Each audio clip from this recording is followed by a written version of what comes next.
Editorial Miércoles de Poesía presenta una historia de Pancho Gámez.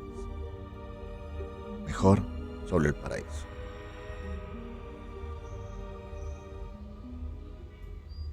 Mientras acomodaba su corbata frente al espejo, se detuvo un segundo a contemplar los rayos del sol que se filtraban por la ventana de la pequeña habitación, haciendo brillar con sensualidad el contorno desnudo de la mujer con la que acababa de pasar la noche, misma que reposaba de costado sobre las cálidas sábanas desordenadas.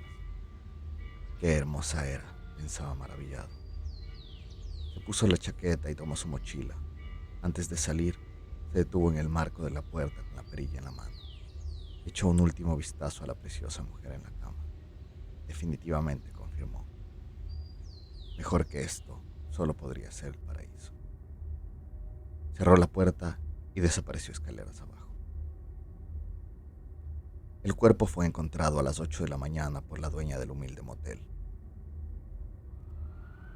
quien, harta de golpear la puerta para que desalojaran la habitación, decidió entrar encontrando el cuerpo de la joven mujer, que al parecer dormía profundamente. Al llegar los agentes de policía alrededor de las 10 de la mañana, encontraron una aglomeración de comadronas dentro del motel, en el que no quedaban clientes, pues todos habían huido despavoridos al escuchar el alboroto. Habían cubierto el cuerpo con una sábana florida, pero afortunadamente no la habían movido. Después de unas horas de análisis e ir y venir de agentes policiales y forenses, el cuerpo fue llevado a la morgue y el motel siguió funcionando como de costumbre. Al fin y al cabo, dijo la dueña del lugar, no es la primera vez y seguramente no será la última vez que sucede algo así en estas habitaciones. Esta ciudad está podrida. Aquí uno nunca sabe quién entra y quién sale. Sandra Duarte, 27 años, unos 64 metros de estatura, 62 kilos de peso. La causa de la muerte aún estaba confusa, pues había sido fuertemente dopada con té de guanto en grandes cantidades. Sin embargo, su cuerpo presentaba una herida muy particular. Una especie de garfio hecho con alambre fue introducido desde su ombligo y extraído justo bajo su esternón, dañando gran parte de sus órganos vitales con el traqueteo.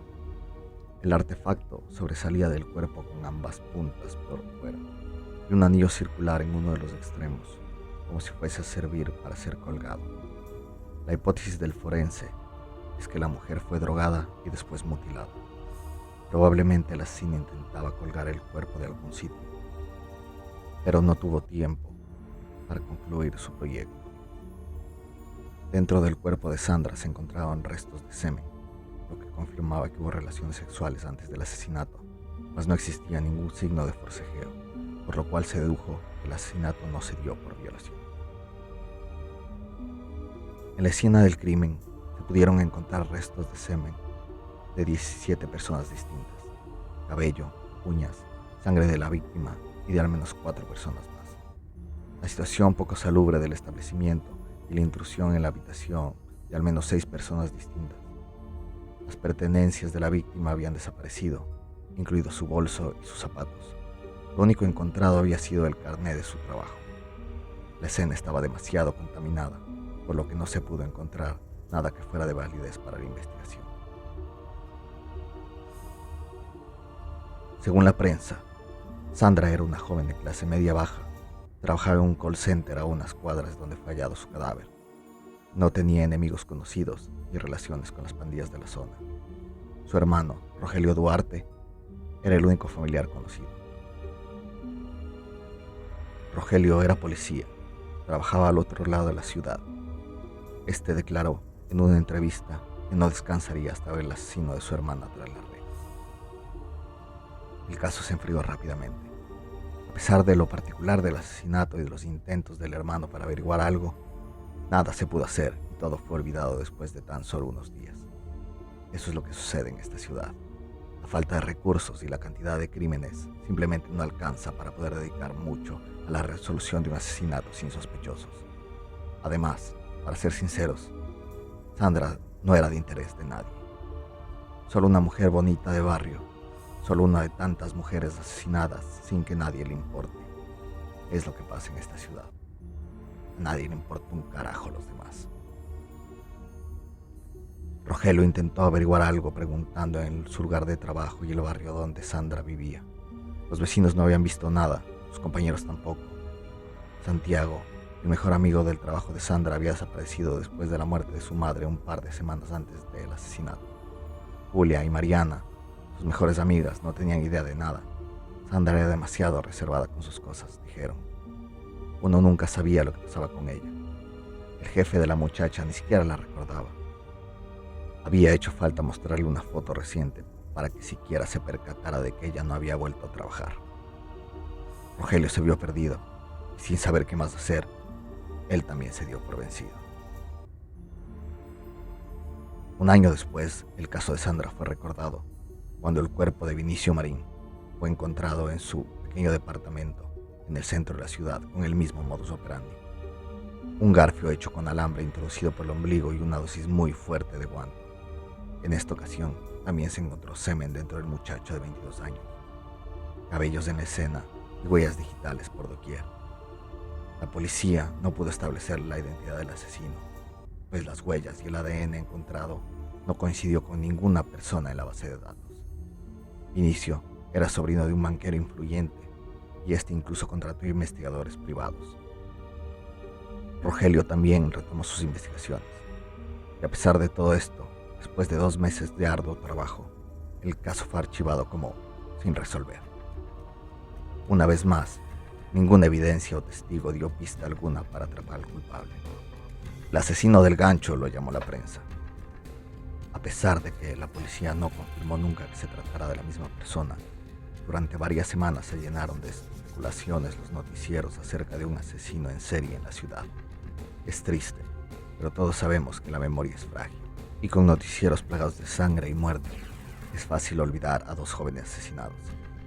Si las cosas se hubieran detenido allí, todos lo hubieran olvidado. 4 meses después, Alba Bustamante fue encontrada en las mismas condiciones. El caso fue archivado después de 1 mes. Año y medio más tarde, Valeria Constante, mismo modus operandi, mismo ADN, misma ciudad, mismos resultados. El asesino seguía libre y nadie sabía cuándo, dónde o quién sería la siguiente víctima. Durante los siguientes 10 años, 22 personas fueron víctimas del mismo asesino. La mayoría mujeres, pero también hubo 4 hombres. Todos jóvenes de entre 19 y 33 años. Todos en distintos sectores de la ciudad, de distintas razas, clases sociales y características físicas. Nada que pudiera establecer un patrón. Siempre se usó el mismo método, el gancho y la droga. En una ciudad no muy grande, en la que nunca se había escuchado de un asesino en serie, el pánico se propagó y la prensa amarillista hizo un festín de los acontecimientos. Se habló de venganzas, de mafias, de pandillas, incluso de cultos satánicos. Pero el favorito siempre fue el fantasma del gancho. Un fanático religioso propuso alguna vez que los asesinatos eran producto de un castigo divino. Un fantasma con un gancho venía del mismo infierno a castigar los pecados y perversiones de estos jóvenes impuros. Por supuesto, esto encantó al público, y el nombre del fantasma del gancho estuvo en boca de todos durante todo este tiempo. Las iglesias jamás estuvieron tan abarrotadas como durante estos años. Madres, padres, tíos, vecinos pidiendo por las almas de sus fallecidos y la salud de sus seres queridos. Varios linchamientos públicos se dieron bajo el pretexto de alguna acusación aleatoria hacia algún individuo, desmentida únicamente por el siguiente asesinato. Todos desconfiaban de todos sospechaban de todos. A diario, a las estaciones de policía llegaban cientos de acusaciones e informes respecto a sospechosos. A la gente se le volvió un hobby señalar con el dedo. Era tan fácil ver al fantasma del gancho en caras desconocidas en la calle, en el autobús, en las oficinas, en la mesa del comedor de tu casa. Una auténtica cacería de brujas se dio. No solo fueron acusaciones descabelladas. Las familias de las víctimas unieron esfuerzos y un ejército de investigadores privados, reales y farsantes, se unió a la fuerza policial en las investigaciones. Pandillas se enfrentaron a otras por asesinatos cometidos por el fantasma. Padres acusaron a sus hijos, hijos a sus padres. Alguien debía reír a carcajadas mirando el colapso y la desconfianza causada por estos asesinatos. Es curioso pensar cómo es que una serie de asesinatos similares son capaces de desatar el caos masivo en una ciudad, mientras las decenas de muertes diarias que no están relacionadas no provocan ni un pestañeo. Pero es así, la condición humana. Sumidos por un miedo guardado e incómodo, la ciudad nunca perdió su ritmo habitual, pero en la mente de todos estaba siempre la pregunta: ¿quién carajos es el fantasma del gancho? No fue hasta el 13º año desde el primer asesinato que esta pregunta sería finalmente respondida. Una tarde lluviosa de septiembre, Mario Cajamarca, de 31 años, recién casado con Lucía Fernández, pidió permiso en su trabajo como contador para sorprender a su esposa por su cumpleaños. Llegó a su casa al noroccidente de la ciudad alrededor de las 5 de la tarde. Dejó su paraguas junto a la puerta y secó sus zapatos en el tapete de la entrada. Fue hasta la cocina en silencio y puso las flores que había comprado para Lucía en un florero. Sacó de la bolsa la caja de bombones y se encaminó escaleras arriba, donde estaba seguro de que su esposa estaría durmiendo la siesta. Se sorprendió al encontrar la puerta de la habitación cerrada y escuchar extraños ruidos dentro. Suavemente abrió la puerta y el espectáculo que encontró fue devastador. Un sujeto alto y flacucho estaba sobre el cuerpo desnudo de su mujer, con sus manos repletas de sangre, poniendo todo su empeño por pasar un gancho por su abdomen. El sujeto de unos 40 años estaba tan concentrado en su labor que ni siquiera se dio cuenta de la presencia de Mario, hasta que éste le asestó el primer puñetazo. El hombre estaba desnudo, cayó al suelo ante la fuerza de su rival.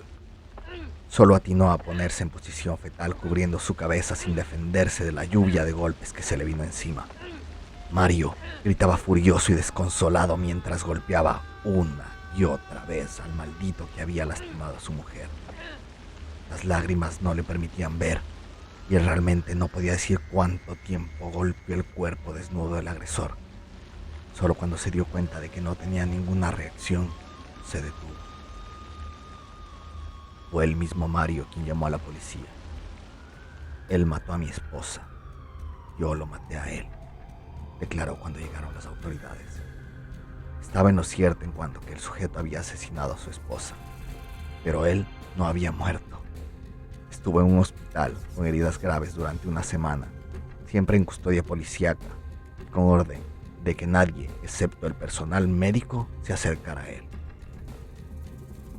Gracias a los artículos personales encontrados en casa de Mario y Lucía, se pudo determinar la identidad del sospechoso. Su nombre era Javier Quiroz. Tenía 43 años y tenía un pequeño local de artesanías hechas a mano en el centro de la ciudad, en el cual principalmente vendía joyería hecha con alambre y toda clase de chucherías para los turistas. Las pruebas de ADN lo confirmaron como el autor de los más de 30 asesinatos realizados por el fantasma del gancho. Se descubrió que el asesino había sido interno en un hospital psiquiátrico del estado a la temprana edad de 10 años. Durante este internamiento se le diagnosticó psicosis y fue puesto en tratamiento psiquiátrico y psicológico por el resto de su vida. Según los registros, el asesino había abandonado súbitamente el tratamiento, tanto psiquiátrico como psicológico, hace aproximadamente 11 años. Estos casos no son aptos para seguimiento. No existen los recursos para tales actividades. Es muy normal que los pacientes interrumpan su tratamiento. Al fin y al cabo, siempre vuelven a caer en el psiquiátrico cuando lo hacen. Más allá de su trastorno mental y su trabajo, poco se pudo averiguar de este individuo. Aparentemente, siempre estuvo bajo el radar. No tenía amigos o familiares y sus vecinos y conocidos solo describían como alguien educado y callado. Todos esperaban ansiosos las declaraciones del fantasma del gancho. Decenas de reporteros esperaron fuera del hospital sin obtener ningún dato útil. Finalmente, la presión social se hizo presente Cuando se supo que el asesino había despertado, las autoridades decidieron que lo mejor era hacer una audiencia pública, con prensa presente para que la ciudadanía pudiera escuchar lo que este sujeto tenía que decir sobre sus asesinatos. Miles de personas se presentaron frente a la corte. A la llegada del fantasma del gancho, la policía tuvo que crear una barricada humana para evitar el linchamiento del mismo. Cuando el juez le preguntó si había sido quien realizó estas nefastas acciones contra más de 30 personas inocentes, Javier Quirós, sin señales de culpa o arrepentimiento en su rostro, dijo que sí. A la pregunta de por qué lo había hecho, respondió: porque los amaba, porque quería para ellos lo mejor. Se merecían el paraíso.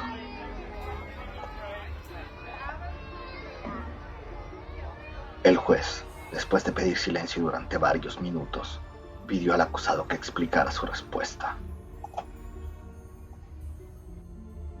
Cuando era pequeño, dijo Javier, mi mamá estaba enferma. Ella no me lo decía, pero yo lo noté. Se puso flaca y pálida. El cabello se le caía a mechones. Una tarde me explicó que debería quedarme con la vecina por un par de días, que volvería pronto. Llorando le rogué que no me dejara. Sentía miedo. Ella me abrazó y me dijo que no tenía de qué preocuparme. Solo iban a ser unos días. Le pregunté si iba a morir. Y ella, con una sonrisa dulce, me explicó que lo único que iba a suceder es que le iban a colocar un ganchito en su ombligo para que Dios la pudiera llevar junto a él cuando fuese el momento. Tocó mi ombligo haciéndome cosquillas y dijo que así es como él nos lleva al paraíso. Mi mamá vivió durante muchos años más y siempre cuidó de mí, hasta que Dios finalmente decidió jalar del ganchito de su ombligo. Después de que ella se fue al cielo, yo fui feliz. La vida era muy buena, pero sabía que había algo mejor esperando.